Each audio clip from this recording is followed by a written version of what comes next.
bangsa Indonesia bisa menciptakan mahakarya 1000 tahun yang lalu berupa struktur bangunan yang rumit dan presisi seperti Candi Borobudur, Candi Prambanan, dan banyak lagi candi serta peninggalan fisikal lainnya yang membuktikan ketinggian ilmu konstruksi dan arsitektural bangsa Nusantara. Kemudian, senjata tradisional Nusantara yang kebanyakan berupa senjata pendek dan tusuk, tidak tajam bahkan sisi kiri kanannya. Mengapa bangsa Nusantara bukan bersenjata sabet? Kita jelaskan sedikit tentang metalurgi persenjataan. Bangsa Viking, muasalnya bangsa Arya di Eropa dulu, pedangnya menggunakan bahan besi atau fero. Kemudian bangsa Timur Tengah, bangsa Cina, juga pedang mereka menggunakan bahan fero atau besi. Katananya para samurai Jepang berbahan titanium, kuat dan lebih ringan. Dan semuanya material-material tunggal, bukan material campuran atau alloy dalam besi atau warangan tadi. Sementara senjata tradisional Nusantara bahannya terbuat dari campuran logam, bukan monologam, tapi logam campuran. Ada emas, ada platinum, ada baja, bahkan bisa 9 macam logam dalam keris atau badik atau rencong tadi. Dari mana saya tahu itu semua? Sahabat semua pasti tahu, saya dan kakak saya punya usaha kecil milik keluarga dan memang tidak dibesarkan karena kecintaan kakak saya akan seni aja kita ngutak-ngatik teknologi tadi, teknologi tradisional tentunya. Usaha tersebut menghasilkan lithium, sudah 20 tahun berjalan dan kami ekspor ke Jerman dan Inggris. Dari mereka lah pihak Tiongkok, TCC, mengundang kami karena perusahaan kimia terbesar di Cina tersebut ingin lithium dari kita yang sudah 2 tahun tidak kami layani permintaan tersebut karena alasan yang tidak bisa kami sebutkan di publik saat ini. Di belakang bengkel kami tersebut ada alat elektrolisis yang berbasis anoda, katoda, pengurai metal. Suatu hari kami gantung keris keluarga tersebut, direndam dan dinyalakan listrik tersebut kira-kira 3 minggu lamanya. Apa yang terjadi 3 minggu kemudian? Clean, bersih, terurai. Ada warna kebiruan busa buih di atas permukaan air tadi. Ada yang ke bawah jatuh, ada yang menempel di anoda. Biasanya menempel adalah tembaga yang disebut anoda slime, yang jatuh warnanya keputihan mengkilat. Yang kesemuanya kita kumpulkan, kita keringkan, kemudian kita bakar di furnace dengan suhu tinggi. Yang di bawah tadi adalah platinum oxide, yang mengambang adalah gold murni, emas. Semoga hal ini menjawab lagu karya Sunan Kalijogo yang ada kata-kata emas kumambang, emasnya mengambang. Ya sudah, untuk seterusnya Anda pikir dewe ya. Jadi kembali ke cerita tradisional Nusantara. Mengapa senjata tradisional Nusantara tidak terbuat untuk sabet? Jawabannya, kalau dibuat pakai 9 bahan metal, ya jadi berat. Mending senjata tusuk, itu pun tumpul kiri kanannya. Lah ngasahnya pakai apa? Pernah nggak Anda melihat ngupas mangga pakai keris? Ngupas mangga pakai badik masih mungkin karena tipis. Tapi ada nggak yang mengupas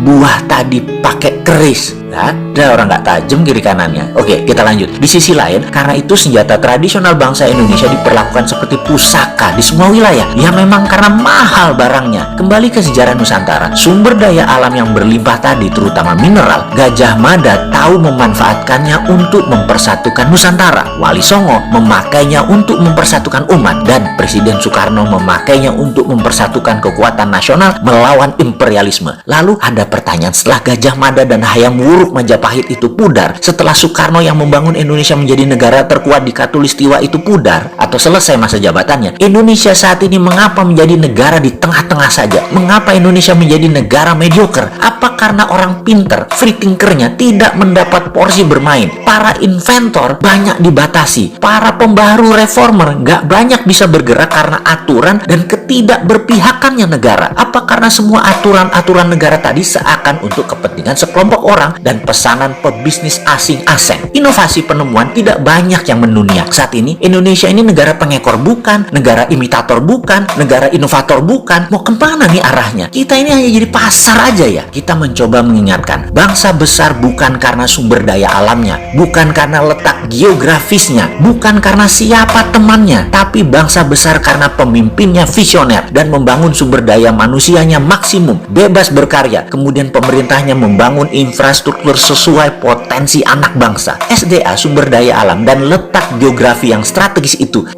hanya bonus. Jangan terbalik, mentang-mentang sudah punya sumber daya alam yang banyak, punya letak geografis yang strategis, terus jadi sombong. Dunia butuh Indonesia gitu. Tidak begitulah.